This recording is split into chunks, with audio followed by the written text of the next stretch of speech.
സത്യം പറടാ, ഏതാ പെണ്ണ്? അത് എന്റെ വകയിലൊരു അമ്മാവന്റെ മോളാ. വകയിലൊരു അമ്മാവനോ? അത് നിന്റെ അമ്മയ്ക്ക് ആങ്ങളമാരില്ലല്ലോ. ഇനി ഉള്ള സത്യം പറയാമല്ലോ, അത് KSRTCയിലെ പുതുതായിട്ട് ചാർജ് എടുത്ത വനിതാ കണ്ടക്ടറാ ഇന്ദു. എടാ, വനിതാ കണ്ടക്ടർ ആണെങ്കിൽ ട്രാൻസ്പോർട്ട് ബസ്സിലല്ലേ കാണേണ്ടത്? അവൾക്ക് നിന്റെ സ്കൂട്ടറിന്റെ പുറകിൽ എന്താ പണി?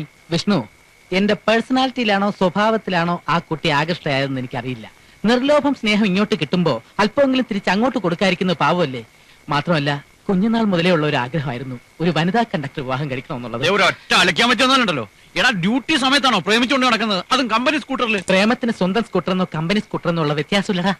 ദേ, മേലാൽ ഡ്യൂട്ടി സമയത്ത് ആ പെണ്ണിനെ നിന്റെ കൂടെ എങ്ങാനും കണ്ടാൽ അന്ന് തീരും നിന്റെ പണി. ഇതിന്റെ പേരാണ് അസൂയ. ഇംഗ്ലീഷിൽ ജലസി എന്ന് പറയും. നീ ഇപ്പൊ പറഞ്ഞതിന് ഇംഗ്ലീഷിൽ നോൺസെൻസ് എന്ന് പറയും. വല്ല സെൻസ് ഒക്കെ മതി എനിക്ക്. കല്യാണം കഴിക്കാൻ പോണ പെണ്ണിന്റെ തലമുടിക്ക് ഇത്ര ഇഞ്ച് നീളം വേണം, കണ്ണിന്റെ കൃഷ്ണമണിക്ക് ഇത്ര മില്ലിമീറ്റർ ഡയമീറ്റർ വേണം, നടക്കുമ്പോ കഴുത്ത് 15 ഡിഗ്രി ചരിഞ്ഞിരിക്കണം, കണ്ടാൽ ആഫ്രിക്കക്കാരെ പോലെ തോന്നണം, പക്ഷെ ചിരിക്കുമ്പോ ചൈനീസ്കാരെ പോലെ ഇരിക്കണം എന്നുള്ള കണ്ടീഷൻസ് ഒന്നും എനിക്കില്ല. എന്റെ പേഴ്സണൽ കാര്യങ്ങളിൽ തലയിട്ടാൽ ഊരാൻ പറ്റാത്ത അവസ്ഥയാണെന്ന് എനിക്കറിയാം. അതെ, ഈ കണ്ടീഷൻസും ഡിമാൻഡ്സും ഒക്കെ പിൻവലിച്ച് നല്ല ഐശ്വര്യമുള്ള ഒരു കുട്ടിയെ കല്യാണം കഴിച്ച് ജീവിക്കാൻ നോക്ക്. എത്ര നാളാ ഞാൻ ഈ ക്യാരറ്റും ബീറ്റ്റൂട്ടും ഒക്കെ അരിഞ്ഞു സത്യം. ചെല് ചെല്.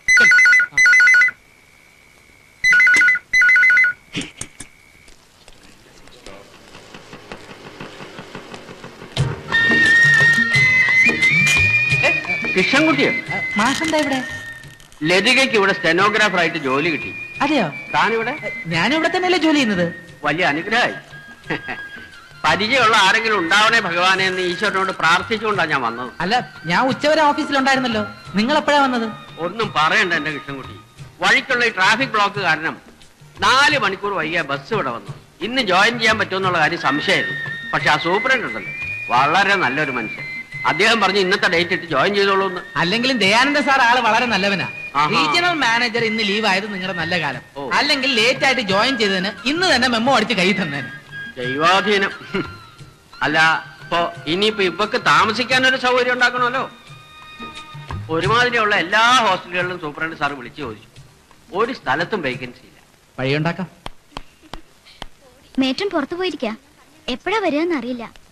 മേറ്റൻ വരാതെ റൂമിന്റെ കാര്യം. മേറ്റൻ സൗകര്യം പോലെ വരട്ടെ. തൽക്കാലം ലതികയെ ഇന്ദുവിന്റെ കൂടെ അക്കോമഡേറ്റ് ചെയ്യൂ. മേറ്റൻ വന്നിട്ട് റൂം ശരിയായി കൊടുത്താൽ മതി. റൂം കിട്ടാൻ ലേറ്റ് ആയാലും 1-2 ദിവസം എന്റെ കൂടെ അഡ്ജസ്റ്റ് ചെയ്യാം.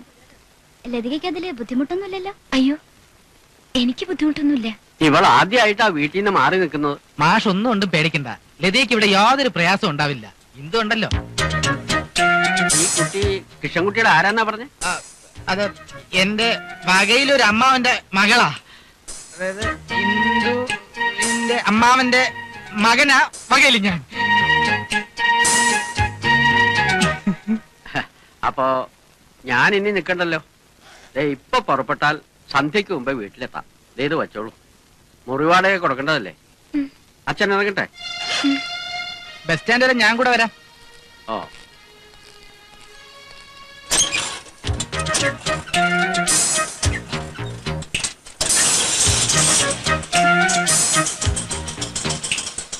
എന്താ എന്താ?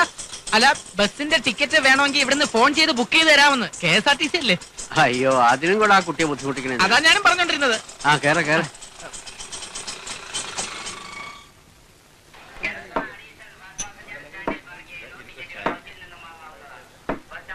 ഈ ജോലി കിട്ടുമെന്ന് അശേഷം പ്രതീക്ഷിച്ചതല്ല. എത്ര ഇടത്ത അപേക്ഷകൾ അയച്ചത്. ഇന്റർവ്യൂവിന് നടന്ന് വയ്യാതായി. താൽക്കാലികമാണെങ്കിലും പിന്നീട് സ്ഥിരപ്പെടുത്തുമായിരിക്കും അല്ലേ? ഇപ്പൊ ഒന്നും പറയാൻ പറ്റില്ല. പ്രൈവറ്റ് കമ്പനി അല്ലേ, എല്ലാം മാനേജ്മെന്റിന്റെ കയ്യിലായിരിക്കുന്നത്. പിന്നെ ലതികയുടെ അമ്മയ്ക്ക് അസുഖം എങ്ങനെയുണ്ട്? അവള് പോയി 3 കൊല്ലായി. വേദന സഹിച്ച് ഇങ്ങനെ കിടക്കുന്നത് ഭേദം അതല്ലേ. ലതികയ്ക്ക് ഇപ്പൊ ഒരു ജോലി കിട്ടിയത് ഒരാശ്വാസമായി. കാര്യങ്ങളൊക്കെ മുമ്പോട്ട് നീങ്ങുന്നത് വലിയ വെത്തപ്പാടില്ല. എന്റെ ഒരാളുടെ പെൻഷൻ കൊണ്ട് എന്താവാനാടോ? വിവാഹപ്രായമായി നിൽക്കുന്ന 3 പെൺപിള്ളേരാ. പല സ്ഥലത്തുനിന്നും ലതികയ്ക്ക് വിവാഹാലോചനകൾ വരുന്നുണ്ട്. പക്ഷെ ജാതകം കൊണ്ടൊന്നും യോജിക്കുന്നില്ല. ചൊവ്വാദോഷമുള്ള ജാതകമാണേ. ഈ അടുത്ത അവസരത്തിൽ ഒറ്റപ്പാലത്തുനിന്ന് ഒരു ആലോചന വന്നു. ജാതകവും യോജിക്കും. പക്ഷെ അവരുടെ ഡിമാൻഡ് കേട്ടപ്പോഴേ തനിക്കറിയില്ല എന്റെ കാര്യങ്ങളെല്ലാം എവിടെ നിർത്തി കൊടുക്കാനാ. വരുന്നവർക്കൊന്നും പെങ്കൊച്ചിനല്ല വേണ്ടത്. ഓരോന്ന് ആലോചിക്കുമ്പോ ഒരു രൂപവും കിട്ടുന്നില്ല. എനിക്ക് എന്തെങ്കിലും സംഭവിച്ചു പോയാൽ ആവശ്യമില്ലാത്തതൊക്കെ ആലോചിച്ച് മാഷ് മനസ്സ് വിഷമിപ്പിക്കരുത്. എല്ലാം ശരിയാവും. മാഷെ ദാ ബസ് വന്നിട്ടുണ്ട്. ആ പാലക്കാടനല്ലേ? ആ വേങ്ങര സർ, പാലക്കാട്ടേക്കുള്ളതല്ലേ? ആ അതെ ആ കേറിക്കോളൂ. ആ ഉള്ളോട്ട് നിന്നേ. ലതികയോട് കത്തയക്കാൻ പറയാൻ മറക്കരുത്. ആ. ഒറ്റയ്ക്ക് ജീവിച്ച ശീലമില്ലാത്തൊരു പെണ്ണാണ്. ഒന്ന് ശരി. സൂക്ഷിച്ചോളണം.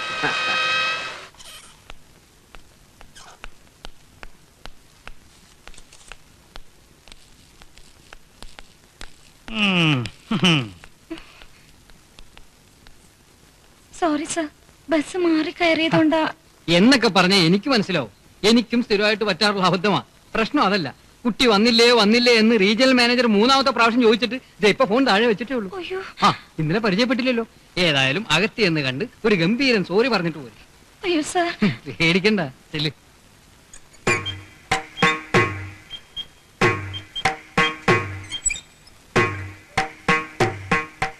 Sir good morning sir.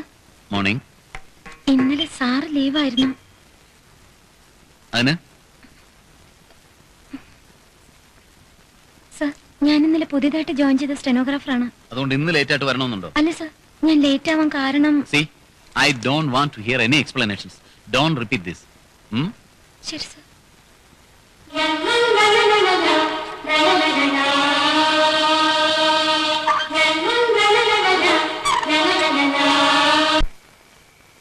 ദാ നോക്ക്, നല്ല കിളി പോലത്തെ കുട്ടികളാ.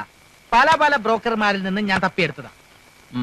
ഇതില് എന്റെ എല്ലാ കണ്ടീഷൻസും ഓക്കെ ആയിട്ടുള്ള കേസുകൾ എത്ര ഉണ്ട് അത് പറ. അതിപ്പോ പറയാൻ പറ്റില്ല. കാരണം കുട്ടിയെ ഇഷ്ടപ്പെട്ടെങ്കിൽ മാത്രമല്ലേ അതൊക്കെ അന്വേഷിക്കേണ്ട കാര്യമുള്ളൂ. ദാ ഇത് നോക്ക്, എന്തൊരു സൗന്ദര്യം. വല്ല സിനിമാക്കാരും കണ്ട അപ്പ തപ്പിക്കൊണ്ടുപോകും.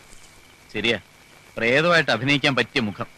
ദാ ഇത് നോക്ക്, ഈ കുട്ടിയുടെ ശരീരം കണ്ടാൽ തന്നെ അറിയാം ഇതിന് നല്ലതുപോലെ കുക്കിംഗ് അറിയാമായിരിക്കുമെന്ന്. ദാ ഇത് കണ്ടോ, വയലേലകളുടെ പശ്ചാത്തലത്തിൽ ഒരു ശാലീന സൗന്ദര്യം. വയലേലകളുടെ ശാലീന സൗന്ദര്യത്തിന്റെ പശ്ചാത്തലത്തിൽ ചുരിദാറിട്ടൊരു കരിങ്കുരങ്ങെന്ന് പറയുന്നതായിരിക്കും കുറച്ചുകൂടെ ശരി. വിഷ്ണു, അതെ, എന്നെ ഇങ്ങനെ ടൂരിന് മാത്രമാണ് നിന്റെ ഉദ്ദേശമെങ്കിൽ നമുക്ക് ഈ പരിപാടി ഇവിടെ വെച്ച് അവസാനിപ്പിക്കാം. അതാ നല്ലത്. എടാ, ഒരു പെണ്ണിനെ നിനക്ക് ഇഷ്ടപ്പെട്ടില്ലെങ്കിൽ പിന്നെ ഈ ശാലീന സൗന്ദര്യം കൊണ്ട് നീ ഉദ്ദേശിക്കുന്നത് എന്താണെന്ന് പറ. അതീ എന്താ നിന്റെ നാവ് ഇറങ്ങിപ്പോയോ? അല്ല, ഈ ശാലീന അതങ്ങനെ എക്സ്പ്രസ് ചെയ്യാനൊന്നും പറ്റില്ല. വേണമെങ്കിൽ ഒരു എക്സാമ്പിൾ പറയാം.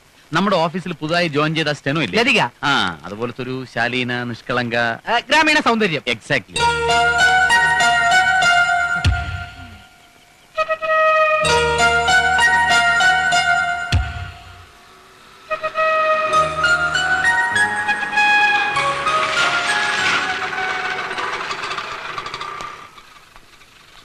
എന്തായി? എല്ലാ വിവരങ്ങളും ഞാൻ ലതികയോട് ചോദിച്ചു. Very good. എന്നിട്ട് ഡ്രൈവിംഗ് മാത്രം അറിയില്ല. അത്രേ ഉള്ളൂ, അത് സാരമില്ല, നമുക്ക് ഈസി ആയിട്ട്. പറയുന്ന മുഴുവൻ കേൾക്ക്. ഡ്രൈവിംഗ് മാത്രം അറിയില്ലായിരിക്കുന്ന ഞാൻ വിചാരിച്ചത്. എന്നാ സംഗതി അങ്ങനെയല്ല.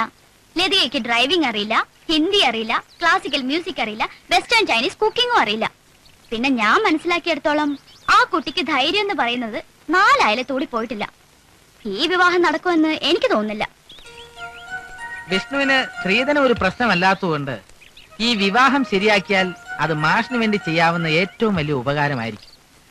പിന്നെ ഒരു സമാധാനമുണ്ട്, ലതികയെ പോലൊരു പെൺകുട്ടിയാണ് സങ്കല്പത്തിലുള്ളത് എന്ന് വിഷ്ണു പറഞ്ഞതിന്റെ അർത്ഥം ആ കുട്ടിയെ അവൻ ഇഷ്ടമായി എന്നാണ്.